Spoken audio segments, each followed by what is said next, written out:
au nom du Père et du Fils et du Saint-Esprit. Amen. Bonjour, ma famille prophétique, mes bien-aimés dans le Seigneur. Que la paix de notre Dieu, la paix qui surpasse toute intelligence, inonde ta maison en cet instant même. Avant toute chose, je veux que nous prenions un moment pour nous placer sous la protection divine. Père éternel, nous venons devant ton trône de grâce, non par nos propres mérites, mais par le sang précieux de l'agneau, le sang de Jésus-Christ, ton Fils bien-aimé. En cet instant, par la foi, nous appliquons ce sang sur les poteaux de nos maisons, sur le linteau de nos portes spirituelles. Je déclare que le sang de Jésus te couvre, toi qui m'écoutes. Il couvre ta tête, tes pensées, ton cœur, ton corps. Il couvre ton mari, ta femme, tes enfants, tes parents. Je déclare que ta demeure, ton lieu de travail, tes finances, ta santé sont maintenant scellés par le sang de l'alliance éternelle. Aucun dévoreur, aucune maladie, aucune flèche de l'ennemi ne peut franchir cette ligne de sang. Nous sommes en sécurité en Christ. Et maintenant, nous invitons le Consolateur. Viens, Saint-Esprit. Viens, Esprit de vérité, Esprit de révélation. Prends le contrôle de cette transmission. Ouvre-nous Deus, ouvre-nous Esprites. Nous ne voulons pas seulement entendre une parole d'homme, nous voulons recevoir une parole vivante qui vient directement du cœur du Père pour nous aujourd'hui. Père, je prie spécifiquement en ce moment pour celui ou celle dont le cœur est troublé, anxieux, qui regarde vers l'avenir, vers l'au-delà, avec une peur profonde. Ton Fils Jésus a dit dans Jean 14, « Que votre cœur ne se trouble point, croyez en Dieu et croyez en moi. Il y a plusieurs demeures dans la maison de mon Père. Je vais vous préparer une place. » Père, je déclare que cette parole brise maintenant l'esprit de peur de la mort, l'esprit d'incertitude. Je déclare que la paix parfaite qui vient de la promesse de la vie éternelle remplace l'angoisse et le doute. Au nom puissant de Jésus, nous proclamons la liberté sur chaque esprit captif par la peur. Amen et Amen. Famille, je sens déjà la présence puissante de Dieu parmi nous. Avant de plonger dans la parole, je t'encourage à faire 3 choses. Premièrement, si ce n'est pas déjà fait, abonne-toi à cette chaîne pour faire partie de notre famille prophétique et ne manquer aucune de nos rencontres. Deuxièmement, clique sur le bouton j'aime pour que cet évangile se propage. Et troisièmement, partage cette transmission maintenant. Ne le fais pas plus tard, fais-le maintenant. Envoie-la à 7 personnes. 7 est le chiffre de la perfection divine. 7 personnes dans ta famille, parmi tes amis, tes collègues, qui ont besoin d'entendre qu'il y a un refuge sûr en Dieu. Et reste avec moi jusqu'à la fin, car à la fin de cette session, je vais prier de manière très spécifique pour chaque personne qui porte le lourd fardeau du deuil, pour que Dieu transforme tes larmes en une espérance glorieuse. Aujourd'hui, le Seigneur a mis sur mon cœur un thème puissant, un thème qui est à la fois un bouclier pour notre présent et une ancre pour notre avenir. Avec le psaume 91, je trouve refuge et espérance pour l'au-delà. Ce n'est pas juste un titre, c'est une déclaration de foi que je veux que tu t'appropries. Le premier point que je veux développer avec toi est celui du refuge présent. Le psaume 91 commence par une déclaration extraordinaire. Versets 1 et 2. Celui qui demeure sous l'abri du Très-Haut repose à l'ombre du Tout-Puissant. Je dis à l'Éternel, mon refuge et ma forteresse, mon Dieu en qui je me confie. Écoute bien les mots. Le psalmiste ne dit pas celui qui visite l'abri du Très-Haut. Il ne dit pas celui qui passe de temps en temps. Il dit celui qui demeure. Le mot hébreu ici est yashab.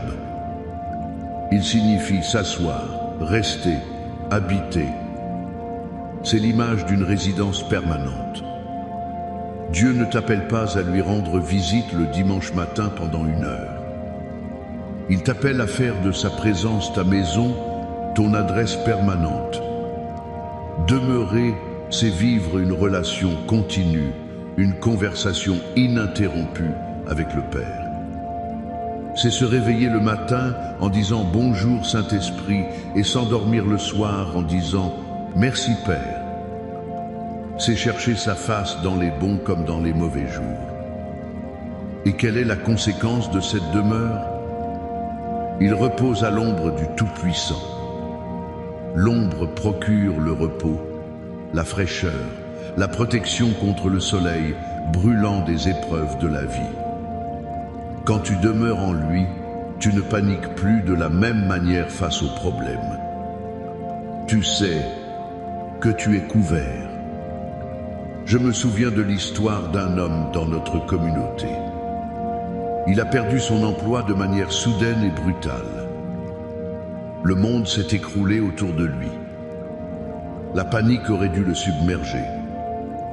Mais parce qu'il avait appris à demeurer, sa première réaction n'a pas été le désespoir, mais la prière.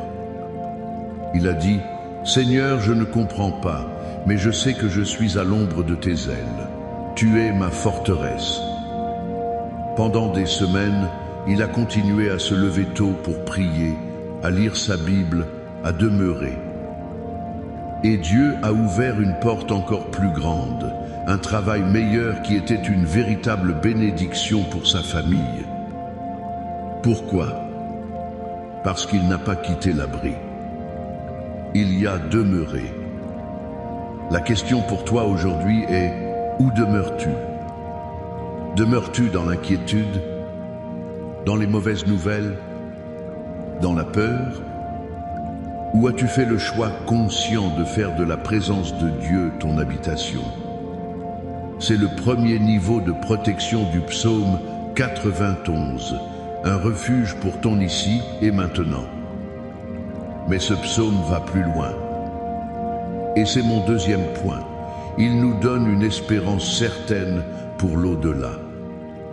Beaucoup de gens lisent ce psaume comme une simple police d'assurance pour la vie terrestre, une protection contre les accidents et les maladies. Et c'est vrai, il l'est. Mais son accomplissement ultime est bien plus profond. Regarde le dernier verset, le verset 16. C'est Dieu qui parle. Je le rassasierai de longs jours et je lui ferai voir mon salut. C'est une promesse incroyable. Mais analysons-la. Je lui ferai voir mon salut. Le mot hébreu pour salut ici est Yeshua. Ce mot signifie délivrance, prospérité, victoire. Mais d'où vient le nom de notre Sauveur Jésus? De Yeshua, qui signifie l'Éternel sauve. Tu vois le lien? La promesse ultime de Dieu n'est pas seulement de nous faire voir des actes de sauvetage dans notre vie, mais de nous faire voir le salut en personne. C'est de nous faire voir Jésus. La promesse ultime du psaume 91, c'est la vie éternelle. C'est la garantie que notre vie ne s'arrête pas à la tombe. La mort n'est pas une fin pour celui qui demeure en Christ, c'est une porte. C'est une transition vers la plénitude de la promesse. L'apôtre Paul l'avait compris lorsqu'il a écrit aux Philippiens. « Pour moi, vivre c'est Christ, et mourir est un gain. » Comment la mort peut-elle être un gain? Parce que Paul savait que mourir, c'était voir le salut. C'était passer de la communion avec Christ, par la foi, à la communion avec Christ, face à face. C'est ça, l'espérance de l'au-delà. Quand la peur de la mort vient frapper à ta porte, quand le deuil te submerge, tu peux te tenir sur cette promesse. Dieu t'a promis de te faire voir son salut. Ton histoire ne se termine pas avec ton dernier souffle sur cette terre. Elle ne fait que commencer dans une éternité de gloire où il n'y aura plus ni larmes, ni deuil, ni cris, ni douleur. C'est la plus grande des délivrances. Le psaume 91 te protège de la peste et du choléra dans cette vie, mais plus important encore, il te garantit la délivrance de la mort éternelle par Jésus-Christ. Alors, comment activer ces promesses, ce refuge présent et cette espérance future? C'est mon troisième et dernier point, par l'activation de la foi. Ce psaume n'est pas une formule magique. C'est un dialogue d'alliance. Regarde les versets 14 et 15. Puisqu'il m'aime, je le délivrerai, je le protégerai, puisqu'il connaît mon nom. Il m'invoquera et je lui répondrai. Je serai avec lui dans la détresse, je le délivrerai et je le glorifierai. Dieu répond à une action de notre part. Puisqu'il m'aime, puisqu'il connaît mon nom, il m'invoquera. C'est la foi en action. La foi n'est pas un sentiment passif. C'est une déclaration active. C'est dire à Dieu, je crois en ta parole plus qu'en mes circonstances. Je crois en tes promesses plus qu'en mes problèmes. C'est invoquer son nom. Quand la peur arrive, tu invoques le nom de Jésus. Quand la maladie frappe, tu invoques le nom de Rapha, le Dieu qui guérit. Quand le manque se fait sentir, tu invoques le nom de Yireh, le Dieu qui pourvoit. La foi, comme le dit Hébreux 11, est une ferme assurance des choses qu'on espère, une démonstration de celles qu'on ne voit pas. Ta foi est la main qui saisit les promesses du psaume 91 et les applique à ta vie.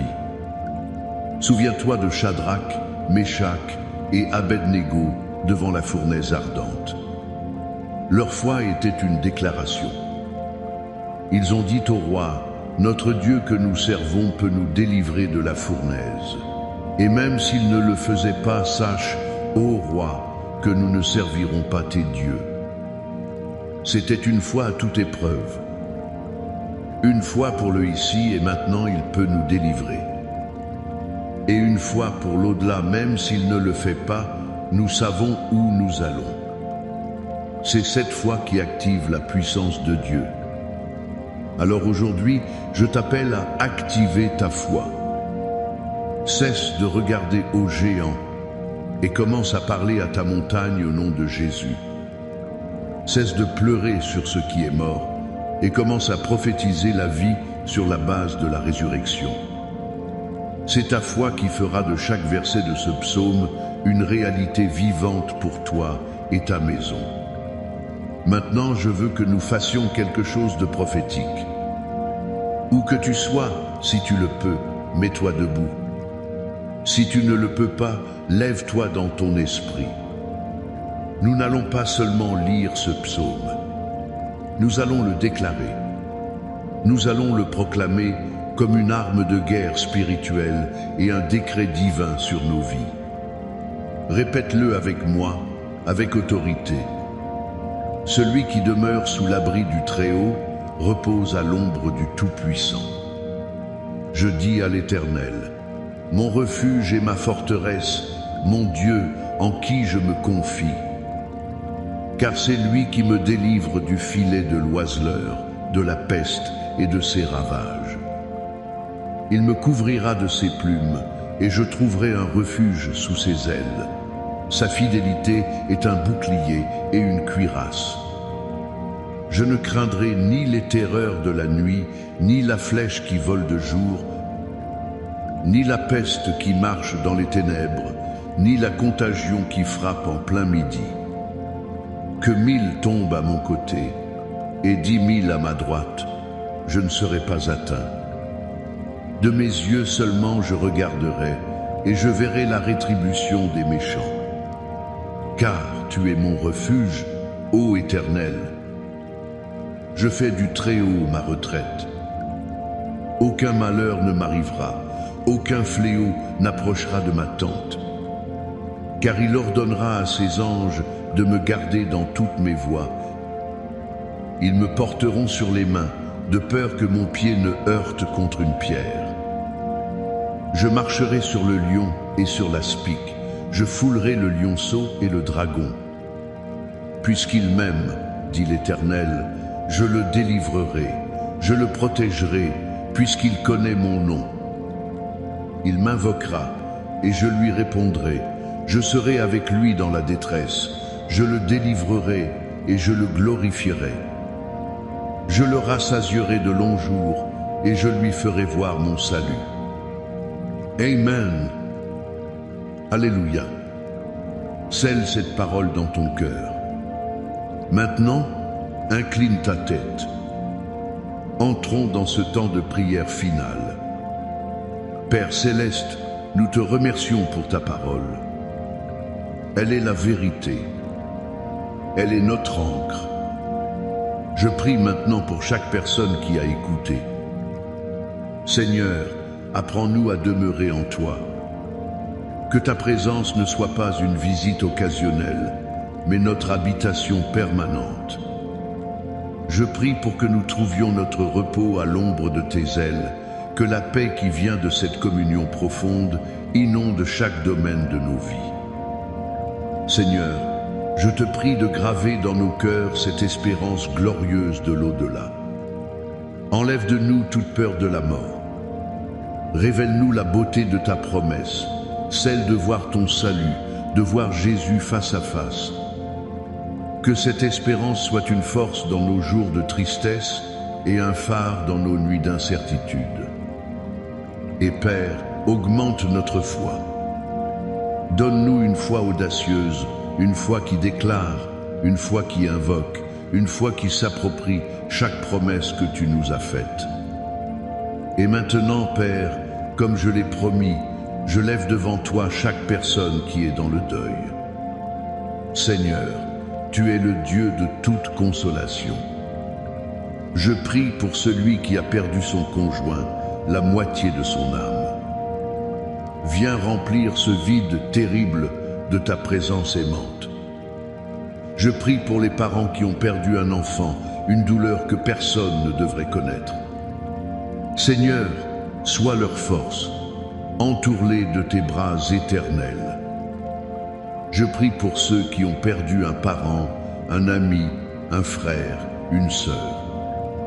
Tu vois chaque larme, tu connais chaque souvenir douloureux.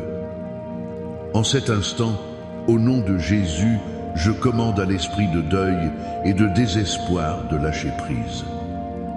Et je libère sur toi la paix de Dieu. Je libère sur toi le baume de Galade, l'huile de guérison du Saint-Esprit. Que le Seigneur transforme ton deuil en allégresse. Qu'il te donne non pas un esprit abattu, mais un vêtement de louange. Reçois la consolation divine maintenant. Reçois l'assurance que pour ceux qui sont en Christ, ce n'est pas un adieu, mais un simple au revoir jusqu'au jour des retrouvailles glorieuses dans la maison du Père. Et je continue de prier pour toi, famille. Je brise tout esprit de division dans les mariages. Je déclare la restauration, la réconciliation et le renouvellement de l'amour au nom de Jésus. Je couvre tes enfants du sang de l'agneau. Aucune influence démoniaque, aucune addiction, aucune mauvaise compagnie ne les retiendra captifs.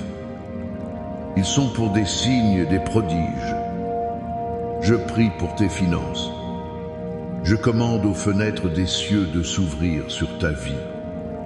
Je brise le pouvoir de la dette, du manque, du chômage. Reçois la percée financière, la provision surnaturelle, la sagesse pour multiplier ce que Dieu te donne. Et je prie pour ta santé.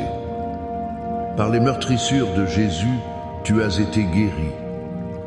J'ordonne à tout esprit d'infirmité, de douleur chronique, de maladie de quitter ton corps maintenant. Cancer, diabète, hypertension, dépression, je vous commande de vous dessécher à la racine au nom puissant de Jésus. Sois guéri, sois restauré, sois rendu complet. Toute arme forgée contre toi par l'enfer est maintenant brisée, sans effet. Toute parole de malédiction prononcée contre ta destinée est annulée par le sang de Jésus. Tu es plus que vainqueur. Tu es la tête et non la queue. Tu es béni pour être une bénédiction. Et maintenant, reçois cette bénédiction finale. Que l'Éternel te bénisse et qu'il te garde. Que l'Éternel fasse luire sa face sur toi et qu'il t'accorde sa grâce. Que l'Éternel tourne sa face vers toi et qu'il te donne la paix. La paix dans ton cœur, la paix dans ta maison, la paix pour ton présent et l'espérance glorieuse pour ton éternité. Au nom du Père, du Fils et du Saint-Esprit. Allez dans sa paix, famille. Amen.